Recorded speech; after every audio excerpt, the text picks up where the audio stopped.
En su grave rincón los jugadores rigen las lentas piezas. El tablero los demora hasta el alba en su severo ámbito en que se odian dos colores. Con esta estrofa comienza el bellísimo poema que Jorge Luis Borges dedica al ajedrez, uno de los juegos de estrategia más interesantes y más difundidos, reconocido como deporte a nivel internacional. Repasemos nuevamente. El tablero los demora hasta el alba en su severo ámbito en que se odian dos colores. 1972. Dos colores. Estados Unidos, a la derecha de la pantalla, su jugador y retador por el título mundial, Bobby Fischer. A la izquierda, el otro color, la Unión Soviética, el campeón defensor del título, Boris Spassky. El lugar, Reykjavik, Islandia. La ocasión, la final del Campeonato del Mundo de Ajedrez, evento que popularmente se conoce como el match del siglo. Las miradas de las superpotencias están puestas en ambos jugadores. En esa partida de 1972 y en ese tablero, no solo estaba en juego una corona o una pugna entre dos mentes brillantes, como lo eran los dos jugadores, sino que cada uno de los contrincantes representaba la oposición de dos formas de ver el mundo. El bloque occidental, liderado por Estados Unidos con una visión capitalista, y el bloque oriental, capitaneado por la Unión Soviética con una perspectiva comunista. Ese tablero era una analogía del tablero mundial, de aquella Guerra Fría que había comenzado en 1945 con simultáneas partidas en Europa del Este y en Medio Oriente. Los líderes de las superpotencias estaban siguiendo el encuentro con interés. El vencedor traspolaría su triunfo a la sociedad de la que procede, al sistema que lo formó. Pasaría una superioridad personal a la superioridad de su nación y por ende de todo su sistema. Finalmente, el triunfo de Fischer se replicó en el mundo capitalista con euforia. Boris Spassky, el derrotado, fue recibido con recelo por las autoridades de su país, duramente criticado, acusado de una preparación insuficiente y de una falta de esfuerzo. Unos años más tarde, buscaría asilo político en Francia. Y es que en este tablero del mundo, las superpotencias emergentes tras la Segunda Guerra Mundial configuraban sus zonas de influencia, sus espacios de poder, a modo de este otro tablero pequeño del ajedrez. Esta caricatura de George Illingworth de 1957 utiliza también al ajedrez como metáfora. Las torres son las centrales de petróleo. La dama se ha convertido en la bomba de hidrógeno, tecnología bélica que ingresó en la carrera armamentística con Rusia en 1950. Los alfiles son los misiles de largo alcance, los caballos son los tanques, y en el centro del tablero sobre Berlín, las Naciones Unidas ubican un enorme ladrillo representación de la convalidación de la idea del telón de acero, espacio teórico sobre el cual después se erigirá en la práctica el muro de Berlín en 1961. Vamos al origen de la Guerra Fría. Después de la Segunda Guerra Mundial, una vez que los dos principales vencedores no lograron compatibilizar sus ideas y sus puntos de vista respecto de las formas que debían administrarse los territorios que habían sido liberados del nazismo, comienza este episodio de Guerra Fría. Son tres los hechos que lo marcan en sus orígenes. La Conferencia de Potsdam, que divide a Berlín en 4 zonas administrativas, los juicios de Nuremberg, que sientan los precedentes de los crímenes de lesa humanidad, y la Conferencia de Yalta, donde Roosevelt, Churchill y Stalin acuerdan la fundación de la Carta de Naciones Unidas. Sin embargo, no es posible comprender el conflicto que se origina entre Estados Unidos y la Unión Soviética si no se tiene presente el origen de las desavenencias entre ambas a partir del origen de la revolución bolchevique en Rusia, a partir de ese momento crucial en el cual se instala por primera vez un gobierno de corte comunista y que se presenta como una alternativa frente al capitalismo. En el tablero internacional, Truman y Stalin han movido sus piezas. Bloqueo de Berlín, puente aéreo, Truman contraataca con la creación de la OTAN. Otra vez Illingworth. La caricatura satiriza uno de los momentos más candentes de la Guerra Fría. El bloqueo por parte de los soviéticos de Berlín Occidental en junio de 1948. El bloqueo fue la respuesta soviética al cambio de moneda que había impulsado la que con el tiempo sería la República Federal Alemana y que impedía los contactos comerciales con el otro sector, la futura República Democrática Alemana.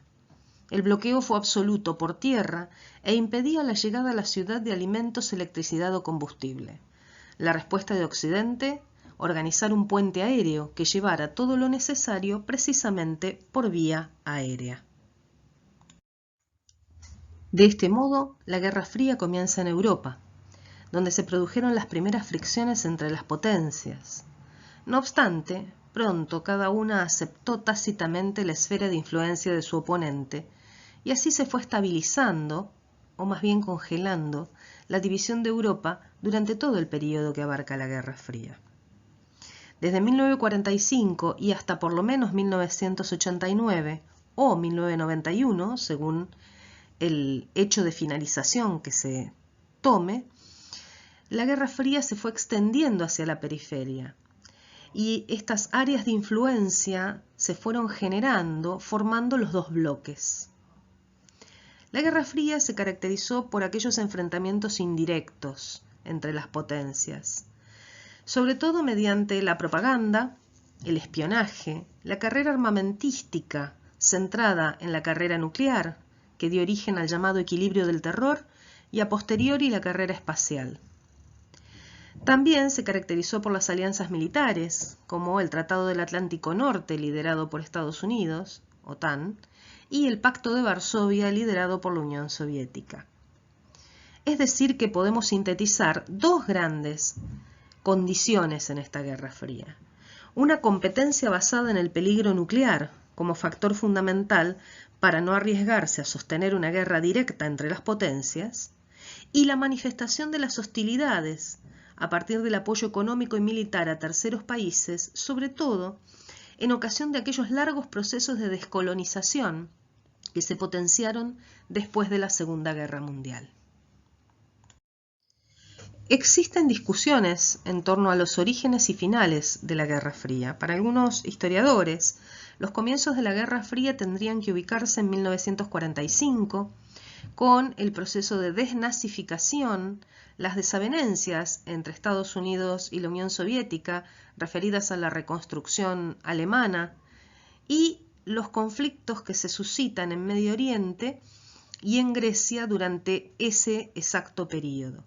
Para otros historiadores, lo que termina impulsando a la Guerra Fría es la construcción del Muro de Berlín en 1961. Lo mismo ocurre con el final. Para algunos historiadores es precisamente la caída del Muro de Berlín el final de la guerra en 1989 y para otros hay que prolongarlo hasta 1991, momento en el cual se produce la disolución de la Unión Soviética y por ende la finalización del conflicto por la ausencia de una de las dos partes. Lo cierto es que, tal como existen estas discusiones sobre los comienzos y los orígenes, historiográficamente también existen diferentes posiciones sobre las etapas en las cuales podemos dividir a la Guerra Fría.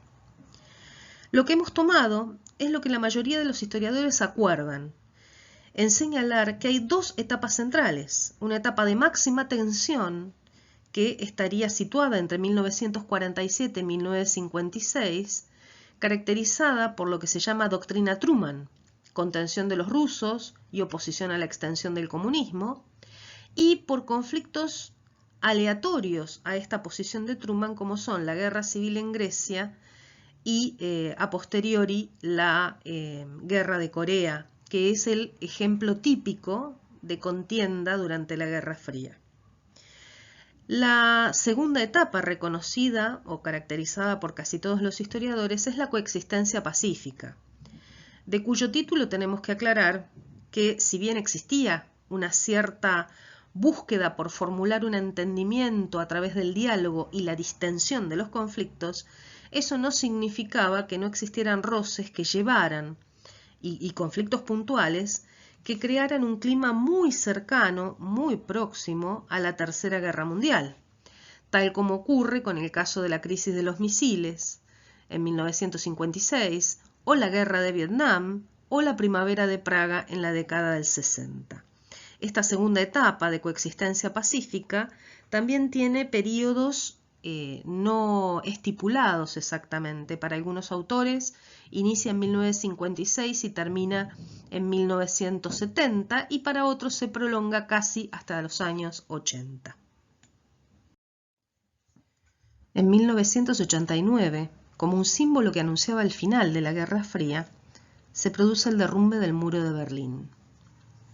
El proceso de reformas iniciado por Gorbachov en la Unión Soviética en 1985 precipitó en una dinámica que terminó por disolver a la Unión Soviética en 1991.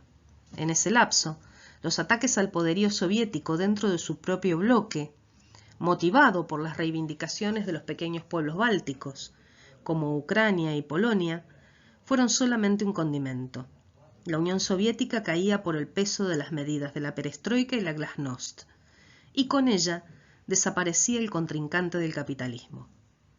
El mundo bipolar de la Guerra Fría había tocado a su fin. Anunciado por el presidente George Bush a principios de 1991, nacía un nuevo orden mundial. Nuevas fuerzas emergían desde Oriente: China, India, Corea. Las piezas del tablero se reordenan y los jugadores cambian. Se organizan partidas simultáneas. Y retomando el poema de Borges, en el Oriente se encendió esta guerra, cuyo anfiteatro es hoy toda la tierra. Como el otro, este juego es infinito.